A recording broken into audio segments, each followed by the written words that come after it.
Good afternoon, ladies and gentlemen. Today, we are going to be talking about tabletop role-playing games, focusing on Dungeons & Dragons as a model. Typically, when people think about who plays tabletop games, they think of the nerdy, pimple-faced kids down in their mother's basements that have no life. This, however, could not be further from the truth. The fan base of Dungeons & Dragons includes so many more people than that, and a lot of them you wouldn't even realize. I know a mother of 4 children that comes to a local game every week, even with her 1-month-old in tow just to play.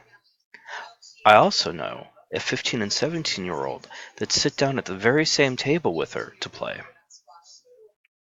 So what is this mythical game that has been bringing people together for over 40 years now? Well, that's what we're here to find out. Dungeons & Dragons specifically is a tabletop role-playing game that was developed by Gary Gygax in 1984 that encourages players to use their imagination and problem-solving skills.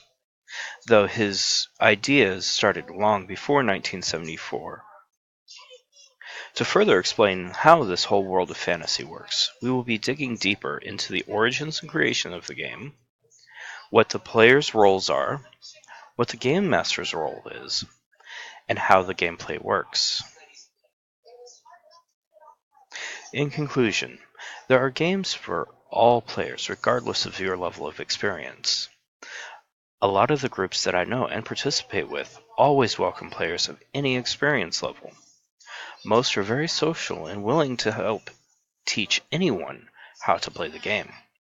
So, with all that being said, regardless if you're looking to just play the game or you're looking to run your own game, get out there and do it.